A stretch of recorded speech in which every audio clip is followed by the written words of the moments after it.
During pregnancy हमें कितनी sonography करवानी चाहिए, ये दिमाग में उठता है जब हम प्रेग्नेंट होती हैं। तो आज हम इसी टॉपिक के ऊपर डिस्कस करेंगे कि ड्यूरिंग प्रेगनेंसी हमें कितनी सोनोग्राफी करवानी चाहिए, क्या सोनोग्राफी करवाने से बच्चे को कोई हार्म पहुंचता है या सिर्फ ये कोई मिथ है। तो चलिए स्टार्ट करते हैं।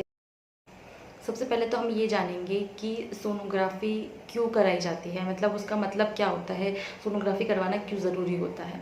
तो मेन बेसिकली सोनोग्राफी करवाने से हमें बच्चे की खबर मिलती है, उसके बारे में पता चलता है कि वो कैसा है कैसा नहीं है, उसकी हार्ट बीट ठीक है या नहीं है, उसे प्रॉपर खाना मिल रहा है या नहीं मिल रहा है, उसका प्रॉपर विकास हो रहा है या नहीं हो रहा है। तो हमें काफ़ी चीज़ें पता चलती है। तो बेसिकली हम सोनोग्राफी इसलिए करवाते हैं प्रेगनेंसी में, ताकि हमें पता चल सके कि बच्चे की ग्रोथ कैसी है, हम बच्चे के बारे में ज़्यादा से ज़्यादा जान सकें कि बच्चा कैसा है कैसा नहीं है, डिलीवरी की डेट क्या होगी, या बच्चा ट्विंस है या सिंगल है। तो ये सब चीज़ें हमें जानने में मदद करता है सोनोग्राफी। तो सोनोग्राफी करवाना हमारे लिए बहुत ज़्यादा ज़रूरी होता है ड्यूरिंग प्रेगनेंसी, ताकि अगर हमारे बच्चे में कोई प्रॉब्लम हो तो हम पहले ही उसको देख के ठीक कर सकें। तो इसलिए सोनोग्राफी कराई जाती है। अब सोनोग्राफी पहली कब कराई जाती है, मान लीजिए कि आपकी डेट आने वाली है और आपने मिस हो गई, उसके आपको 15 दिन बाद, आपको पता है कि आप प्रेग्नेंट हो चुके हो, तो आपको उसके 15 दिन बाद फर्स्ट सोनोग्राफी करवाई जाती है। मतलब 6 वीक के बाद आपको फर्स्ट सोनोग्राफी करवानी होती है। उसके कुछ रीजंस हैं। 6 वीक्स के अगर पहले करवाओगे तो कुछ चीज़ आपको पता नहीं चल पाएगी, जिस कारण आपको 6 वीक्स पे ही करवानी चाहिए। जैसे कि फर्स्ट चीज़ है कि 6 वीक पे बच्चे की हार्ट बीट आ जाती है। आपको ये पता चल जाता है कि जो बच्चा है वो प्रॉपर बच्चेदानी में आया है या नहीं आया है, कहीं बाहर की तो नहीं है प्रेगनेंसी, तो वो थोड़ी मुसीबत हो जाती है उसमें। तो वो पता चल जाती है हमें ये पता चल जाता है कि बेबी सिंगल है या ट्विंस है। हमारी डेट कंफर्म हो जाती है। तो ये कुछ चीज़ें हैं जो हमें जब हम सोनोग्राफी करवाते हैं फर्स्ट वाली, तब हमें कंफर्म हो जाती है। तो आप मेक श्योर करें कि जब भी आपको लगे कि हाँ प्रेग्नेंट हो, जैसे आप डेट मिस करें उसके 15 दिन बाद जाके आप ये सोनोग्राफी करवाइए। उसके पहले बिल्कुल मत करवाइए, क्योंकि उसके पहले काफ़ी चीज़ें आपको पता नहीं चलेगी। तो आप 6 वीक के बाद ही करवाइए, तो आपके लिए बहुत ज़्यादा अच्छा होगा। सेकेंड सोनोग्राफी हमें करवानी होती है, वो करवानी होती है 11 to 13 वीक्स के बीच में। अब वो क्यों करवानी होती है, उसका क्या रीज़न होता है। तो फर्स्ट चीज़ तो ये होती है कि उसमें एक चेक किया जाता है, NT-MB स्कैन किया जाता है। उसमें क्या होता है कि बच्चे को कोई मानसिक बीमारी तो नहीं है, या कोई ऐसा कोई मेडिकल कंडीशन तो नहीं है, वो जानने के लिए ये जो 11 to 13 वीक्स की जो सोनोग्राफी है वो करवाई जाती है।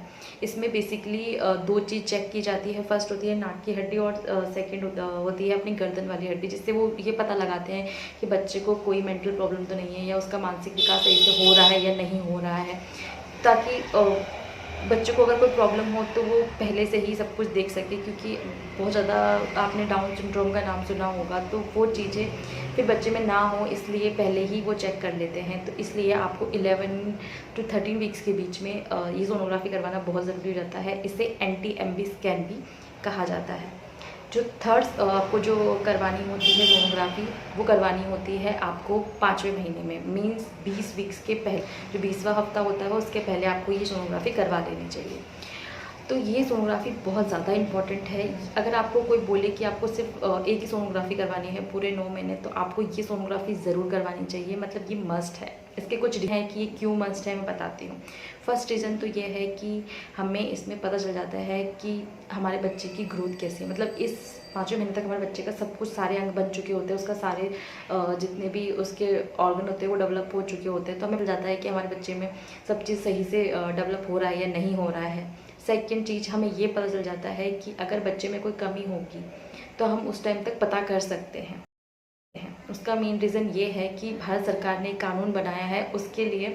अगर आप 20 हफ्ते तक ही अपनी अबॉर्शन करवा सकते हो, 20 हफ्ते बाद आप अबॉर्शन नहीं करवा सकते।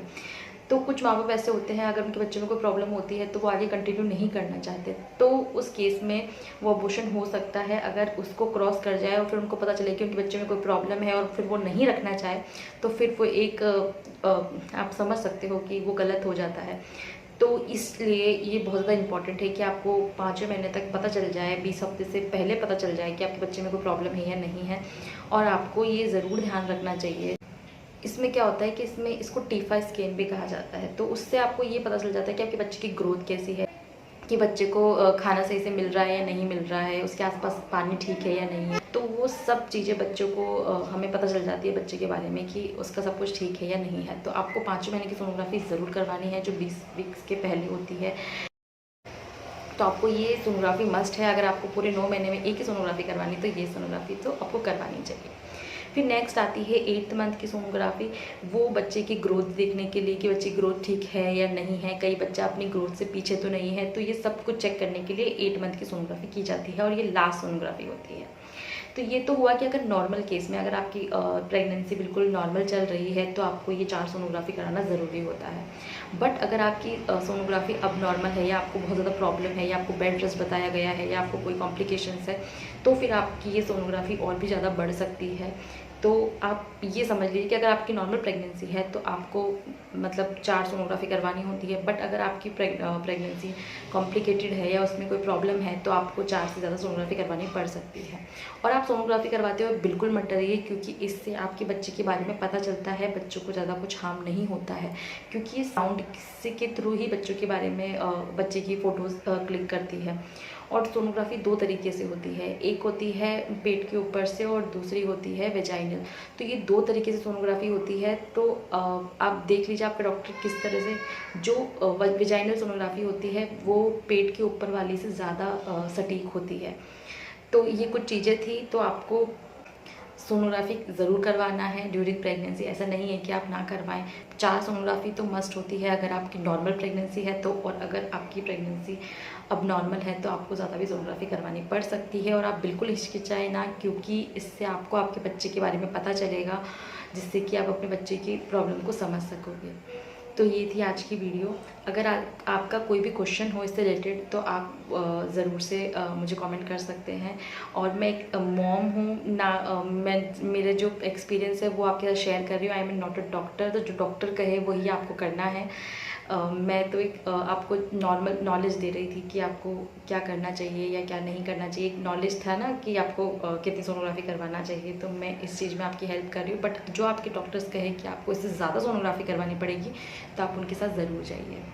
तो ये थी आज की वीडियो। अगर अच्छी लगी हो तो प्लीज़ लाइक ज़रूर कीजिएगा। Thank you.